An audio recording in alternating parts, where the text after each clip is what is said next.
नमस्कार दोस्तों, बहुत बहुत स्वागत है हमारे यूट्यूब चैनल पे। आशा करता हूँ आप सब अच्छे होंगे। 11:09 हैं और निफ्टी बैंक का कुछ साइडवेज लग रहा है। एक बार वन डे टाइम फ्रेम में लगाएं तो आपको ये चीजें पता चलेगी कि मार्केट क्या सपोर्ट पे है या रेजिस्टेंस है। एक बड़े टाइम फ्रेम में हमें ये पता चल जाता है कि मार्केट अगर ऊपर जाएगा तो क्या मार्केट में कोई खास बहुत बड़ा रेजिस्टेंस तो नहीं, यानी रूम है कि नहीं है।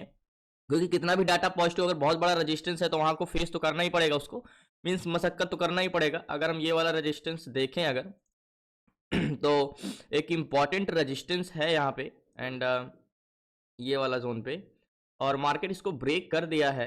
एंड ब्रेक कर दिया तो एक मूवमेंट भी आ जाना चाहिए था अभी तक, बट आया नहीं। एग्जैक्टली ये वाला रेजिस्टेंस था, याद हो। मार्केट इसको बहुत बार फेस किया है, बहुत बार ब्रेक भी किया था एक दो बार, और फिर से मार्केट रेजिस्टेंस पे कंसोलिडेशन करके यहीं पे ब्रेकआउट देके कंसोलिडेशन कर रहा है। एग्जैक्टली मार्केट फिर से इसको टेस्ट कर लिया है, यानी इस नेकलाइन को टेस्ट कर लिया। अगर आप 5 मिनट टाइम फ्रेम में आओगे तो आपको मार्केट में एक inverted head and shoulder pattern, आज मार्केट गैप डाउन खुला है एंड गैप डाउन खुलने के बाद मार्केट क्या किया है, एग्जैक्टली मार्केट गैप डाउन खुला और नीचे एक inverted head and shoulder pattern बना रहा है, ये और ये ऐसे टाइप में। तो क्या मार्केट यहाँ से ऊपर जाना चाहिए क्या ऊपर जाएगा कि नहीं जाएगा। वही 500 के जोन पे चल रहा है मार्केट को। अगर आप एक ड्रॉ करोगे मार्केट में तो सिंपली मार्केट एक 500 के जोन पे है, ये 500 के जोन पे है यहाँ पे। कल भी मार्केट ब्रेक करने की कोशिश किया था एंड आज मार्केट गैप डाउन खुला 500 के नीचे। कल भी मार्केट इसको काफी तोड़ने की कोशिश किया था, बट आज ब्रेक करने की इसकी क्षमता है या नहीं ये समझते हैं। मतलब कल मार्केट ने इस 500 के जोन को काफी मशक्कत किया था और काफी दिन से इस जोन पे मार्केट कंसोलिडेशन कर रहा है। अगर आप देखोगे तो इतने जोन से मार्केट फंसा हुआ है ये। तो क्या मार्केट यहां से मूवमेंट करेगा कि नहीं करेगा, ये समझने के लिए मार्केट में हमें मार्केट का डाटा समझना होगा कि मार्केट में स्ट्रेंथ क्या है। अब इस रेजिस्टेंस को तोड़ेगा कि नहीं मार्केट, तो उसके लिए हमें मार्केट में स्ट्रेंथ देखना होगा कि स्ट्रेंथ क्या है। स्ट्रेंथ समझने के लिए हमें डाटा रीड करना होगा। जैसे आप समझ तो जाते हो कि मार्केट यहां से ऊपर जाएगा, लेकिन कितना ऊपर जा सकता है, कैसे जा सकता है, ये समझने बहुत इंपॉर्टेंट है। तो मार्केट को समझने के लिए हमारे पास दो लोग होते हैं, seller and buyer. Seller and buyer market को समझने के लिए इन दोनों का क्या इंटेंशन है मार्केट में, इससे ही हमें मार्केट की स्ट्रेंथ पता चलेगी। सेलर और बायर से मार्केट की स्ट्रेंथ पता चलेगी एंड सेलर क्या चाह रहे हैं मार्केट में एंड बायर क्या चाह रहे हैं मार्केट में, यही समझना है हमें। तो लास्ट तक बने। पहली बात तो मार्केट वो अभी अगर देखोगे तो मार्केट ऊपर खुला, नीचे गया, फिर नीचे से ऊपर गया और एक पैटर्न भी बना रहा है। अब यहाँ पे हमें यही समझना है कि मार्केट क्या कर सकता है, क्या इंटेंशन है। तो देखो, हमें पहले हम सेलर को देखते हैं कि मार्केट में सेलर का इंटेंशन क्या है। कॉन्ट्रैक्ट अगर देखोगे तो अभी कॉल साइड का भी कॉन्ट्रैक्ट नहीं ग्रीन है, ना पुट साइड का ग्रीन है। अभी पहले क्या थे, शायद पुट साइड के ग्रीन थे, अभी शायद पुट साइड के कॉन्ट्रैक्ट क्लोज हो गए हैं। तो पुट सेलर मार्केट को नीचे जाने से रोकते हैं, कॉल सेलर मार्केट को ऊपर जाने से रोकते हैं। और ये है बैंक निफ्टी का डाटा। देखो, पुट सेलर मार्केट में सेलर दो टाइप के होते हैं, जैसे मैंने बोला सेलर और बायर दो लोगों को जानना है। तो पहले हम सेलर को देखेंगे। सेलर दो टाइप के होते हैं। पहले कौन से होते हैं, कॉल सेलर यानी सी, एंड जो मार्केट को क्या करते हैं, ऊपर जाने से रोकते हैं मार्केट में, call seller. And put seller क्या करते हैं, मार्केट को नीचे जाने से रोकते हैं, ये पुट सेलर है जो मार्केट को नीचे जाने से रोकते हैं। तो C divide by P, sorry P divide by C, यानी पीसीआर जो हम निकालेंगे, जो मार्केट में पुट सेलर की संख्या है 23,82,185 और कॉल सेलर है 24,31,587। तो यहां आपको देखने को मिल रहा है कि कॉल सेलर की संख्या ज्यादा है, 24,31,000। तो यहाँ पे 23,82,185, 23,82,185 ये पुट सेलर हैं। इसको डिवाइड करेंगे कॉल सेलर से जो कि 24,31,585, 24,31,585। तो यहाँ पे किसकी संख्या ज्यादा है, जाहिर सी बात है कॉल सेलर की संख्या ज्यादा, लेकिन बहुत ज्यादा नहीं, 40-40 हजार की संख्या ज्यादा है। तो कहीं ना कहीं 98 का पीसीआर, 97, 98 का पीसीआर है। तो हमने एक क्लासेस में एक चीज समझा था, याद होगा अगर आपको। तो अगर मार्केट 0.94 से 1 के आसपास रहता है तो हम उसे क्लोज टू 1 का पीसीआर मानते हैं। तो यहाँ पे है क्या है, 0.97 का पीसीआर है।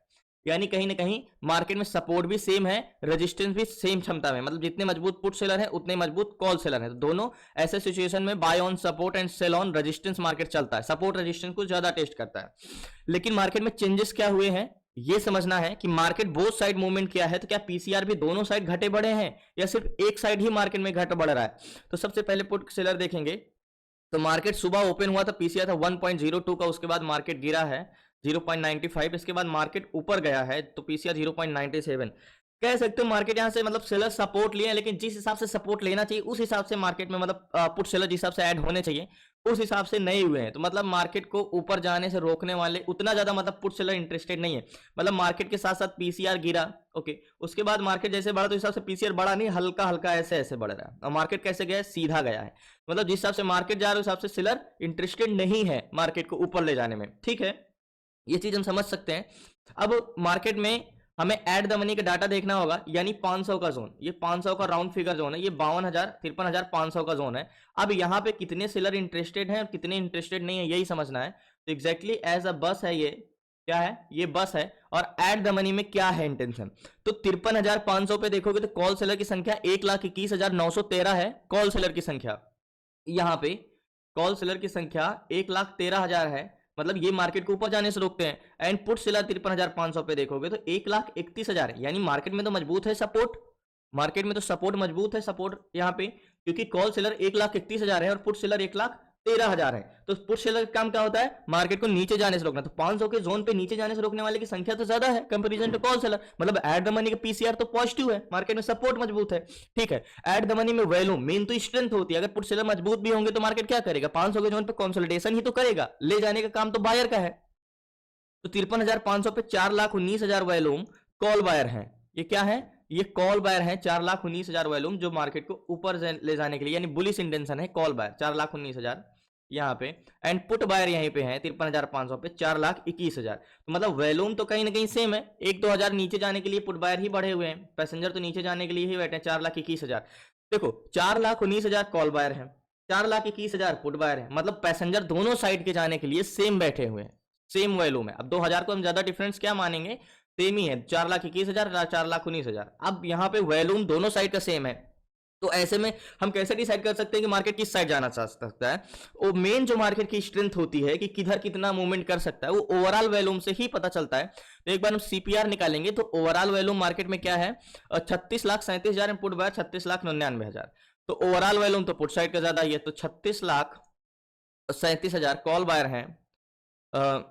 36,37,000, 36,37,000 माइनस करेंगे, पुट बायर कितने हैं, 37 लाख, 37 लाख। तो सिंपली अगर आप देखोगे तो 36,000 सॉरी 36,000 वॉल्यूम कॉल साइड का ज्यादा है। 36,000, 36,37,000 से 37 लाख करेंगे तो सॉरी यहाँ पे हम इक्वल करते हैं, 1 लाख में ही डिवाइड करते हैं। तो 36 लाख कॉल बायर हैं और 37 लाख पुट बायर। तो अगर आप देखोगे तो एक प्रकार से देखोगे तो 36 माइनस 37 एक राउंड फिगर जोन लेती तो 1 लाख से कम 60-70 हजार ओवरऑल वॉल्यूम पुट साइड का ज्यादा है। तो मार्केट में 500 के जोन पे मजबूत तो सपोर्ट है, मजबूत सपोर्ट है, बट वॉल्यूम किस साइड का है, बेरिश है। 500 के जोन पे पैटर्न क्या बना रहा है, बुलिश बना रहा है, एक इन्वर्टेड एंड शोल्डर पैटर्न बना रहा है। तो ऐसे सिचुएशन में मार्केट में क्या स्ट्रेंथ है, अभी तो मार्केट में स्ट्रेंथ मुझे नहीं लग रही है। लेकिन हमें समझने के लिए एक बार जीओसी पे जाना होगा। जीओसी पे देखो मैं आपको क्या कहता हूं, मार्केट को चलाता है कंपोनेंट, यानी स्टॉक, इंडेक्स को स्टॉक चलाते हैं। तो पहले हमें स्टॉक को समझना होगा कि स्टॉक क्या करना चाह रहा है। देखो इंडिया विक्स की बात करो तो इंडिया विक्स कंटिन्यू गिर रहा है। अगर इंडिया विक्स गिर रहा है तो मार्केट को तो सपोर्ट लेना चाहिए। मार्केट सुबह से इंडिया विक्स गिर ही रहा है, ऑल ग्लोबल इंडेक्स भी नेगेटिव है, इंडिया विक्स भी गिर रहा है। तो इंडिया विक्स अगर गिर रहा है तो मार्केट को तो पॉजिटिव होना चाहिए। तो अच्छी बात है, 2.5% 3% इंडिया विक्स गिर गया है तो मार्केट में तो पॉजिटिव सपोर्ट लेना चाहिए। इंडिया विक्स गिर रहा है तो मार्केट में सपोर्ट क्यों नहीं ले रहा है, मार्केट कंटिन्यू गिर रहा है। ये भी नहीं पहले ऊपर गया हो फिर नीचे गया हो, इंडिया विक्स कंटिन्यू नीचे जा रहा है। और यहाँ पे हम एचडीएफसी बैंक जब हम जीओसी पे जाते हैं तो मैंने क्या बोला, 12 बैंक से मिलकर निफ्टी बैंक चलता है। मेन बैंक होता है एचडीएफसी बैंक और आईसीआई बैंक। तो एचडीएफसी बैंक को हम देखते हैं कि एचडीएफसी बैंक क्या करना चाहता है। वैसे स्ट्रेंथ तो नहीं लग रही है मुझे, लेकिन एक बार एचडीएफसी बैंक को हम देखें अगर, तो एचडीएफसी बैंक का कॉन्ट्रैक्ट दोनों साइड क्लोज है, दोनों साइड रेंज है 27,000, 24,000, 66,000, 84,000। मतलब अगर बात करूं तो HDFC bank both side movement करेगा, लेकिन अगर स्ट्रेंथ की बात करूं तो बुलिश ही है। एक बार एचडीएफसी बैंक का चेंज इन पीसीआर देख लेते हैं कि यहाँ पे एचडीएफसी बैंक क्या करना चाह रहा है, क्या इंटेंशन है एचडीएफसी बैंक का।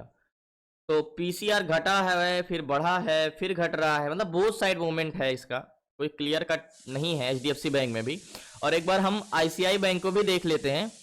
आईसीआई बैंक, तो आईसीआई बैंक भी कहीं ना कहीं बोथ साइड 13,000 19,000। तो आईसीआई बैंक में अगर देखोगे तो स्ट्रेंथ जो है वो बुलिश ही है, भले वो नीचे जा रहा है। तो आईसीआई बैंक भी देख लेते हैं एक बार। एग्जैक्टली पहले नीचे गया फिर ऊपर गया, मतलब मुझे मार्केट में कोई खास स्ट्रेंथ तो नहीं लग रही है। थोड़ी देर हम वेट करके एक बार वॉल्यूम अगर देख लें किस साइड का ऐड हो रहा है। सीपीआर मेन है, मुझे खास वॉल्यूम, लेकिन इंडिया विक्स इतना क्यों गिर रहा है? अगर मार्केट में स्ट्रेंथ नहीं तो इंडिया विक्स जितना गिरेगा मार्केट उतना ही बेस मजबूत होगा। एक बार वॉल्यूम फिर से देख लेते हैं।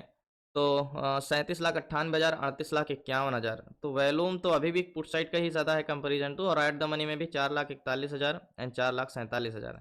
तो एट द मनी में वॉल्यूम जो था 4,41,000 पुट साइड का, पहले याद होगा तो वॉल्यूम 4,21,000 पुट साइड का था और 4,19,000 कॉल साइड का था। और अभी अगर बात करोगे तो 4,41,000 पुट साइड का है, 4,47,000 कॉल साइड का, मतलब कॉल साइड का यहाँ पे वॉल्यूम ऐड हो गया। मतलब इस जगह पे पैसेंजर की अगर बात करोगे तो कॉल साइड के बड़े हैं। देखो इस ट्रेड में मैं कॉन्फिडेंस तो नहीं हूं, लेकिन मैं इंडिया विक्स को देखते हुए कि इंडिया विक्स गिर रहा है और एट द मनी वॉल्यूम बढ़ रहा है, मैं कॉल साइड का ट्रेड जरूर लूंगा। बट मुझे कॉन्फिडेंस नहीं है इतना ज्यादा इस पे, क्योंकि मार्केट में वॉल्यूम ऐड नहीं हो रहा। लास्ट तक बने रही। तो फाइनली बहुत बड़ी क्वांटिटी नहीं, मात्र 3 लॉट लिया है और 705 की बाइंग है, 712 चल रहा है। और टारगेट की बात करें तो टारगेट हमारा क्या रहने वाला है? एग्जैक्टली टारगेट मेरा 557, 524 चल रहा है। टारगेट पॉइंट हम किया, अगर मार्केट इसको ब्रेक किया तो कम से कम, बहुत बड़ा टारगेट तो नहीं लेकिन कम से कम 574 का तो टारगेट आराम से हम ये रख सकते हैं, ये वाला टारगेट पॉइंट 574 का। देखो मार्केट में एट द मनी वॉल्यूम बढ़ रहा है, प्लस एक inverted head and shoulder pattern भी बनाया है, 2-3 कंफर्मेशन मिला है मार्केट में। टारगेट पॉइंट मेरा ये है, मैं बहुत ज्यादा श्योर नहीं हूं इस पे, मैं रिस्क भी नहीं लूंगा, मात्र मैं ये अगर लो को ब्रेक किया तो इसके जोन के नीचे मैं निकल जाऊंगा। ये लो, लास्ट लो ये है 457, यानी कह सकते हो कि 50 पॉइंट का मार्केट में रिस्क है। एंड वॉल्यूम अगर और ऐड हो जाते हैं मार्केट में, अभी 5-6 हज़ार एट द मनी वॉल्यूम 4,46,000, 4,51,000, तो 4-5 लाख वॉल्यूम कॉल साइड का है। एक्चुअली में 500 के जोन पे सबसे बड़ी चीज है कि मार्केट में पुट सेलर मजबूत है। मार्केट ऊपर क्यों नहीं जा रहा है? क्योंकि बायर नहीं मिल रहे हैं मार्केट में। एग्जैक्टली ये है, मैंने ट्रेड ले लिया है, उतना ज्यादा श्योर नहीं हूं। मैंने पैटर्न्स देखा कि पैटर्न्स भी एक पॉजिटिव बन रहा है, दूसरी चीज एट द मनी वॉल्यूम भी है।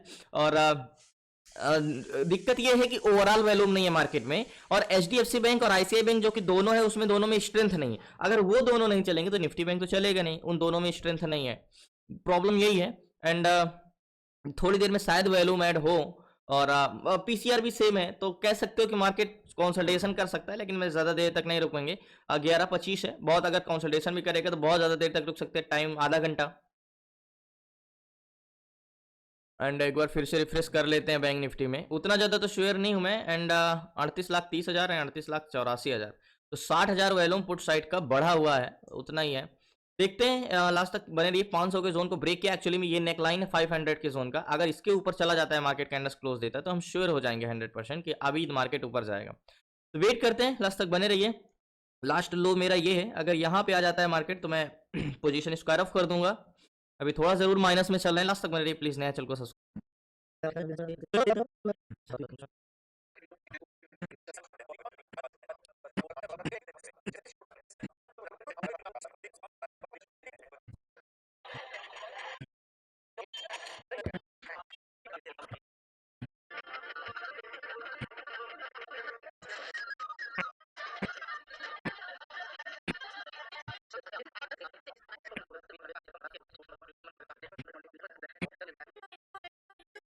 सो फाइनली मार्केट इसको ब्रेक कर दिया तो फिर तो मूवमेंट रुकना ही है। एंड 55-56 चल रहा है, एंड टारगेट पॉइंट ये है, सॉरी 83 पे तो नहीं, एग्जैक्टली अगर हम बात करें तो हाँ टारगेट सही है। एंड 67, 70 और 72, 78 फाइनली लास्ट तक बने रही पोजीशन।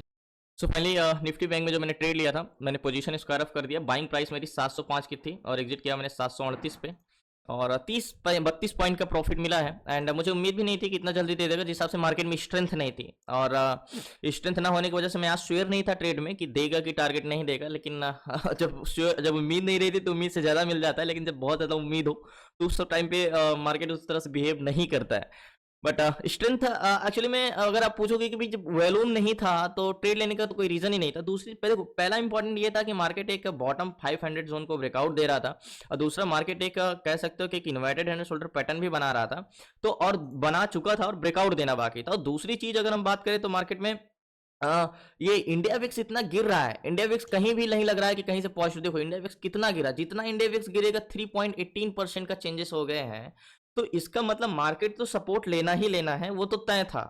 तो फाइनली लास्ट तक बने रही, लास्ट में आपसे जरूर मिलता हूँ, प्लीज आपसे रिक्वेस्ट है सो फाइनली 2 मिनट आपको और चाहूंगा। याद होगा निफ्टी बैंक में मैंने जो ट्रेड किया था, और एक चीज मैंने आपको बोला था कि इसकी स्ट्रेंथ नहीं है और मार्केट में सपोर्ट जरूर मजबूत है। यहाँ पे 41 जो 500 का जोन था 53,500 पे, या तो हमने ट्रेड किया था एग्जैक्टली यहाँ पे, कॉल बाय किया था और ये वाला टारगेट था। और उसके बाद थोड़ा सा मार्केट और ऊपर गया था, मतलब लास्ट हाई 650 तक गया था। उसके बाद से मार्केट फिर गिरना स्टार्ट हुआ और फिर से 500 के जोन पे आके कंसोलिडेशन करने लगा। मतलब 500 को नीचे मार्केट ब्रेक नहीं कर पा रहा है। और मार्केट ऊपर क्यों नहीं जा पा रहा? क्योंकि बायर इंटरेस्टेड नहीं है, मतलब बाइंग ही नहीं हो रही है मार्केट में।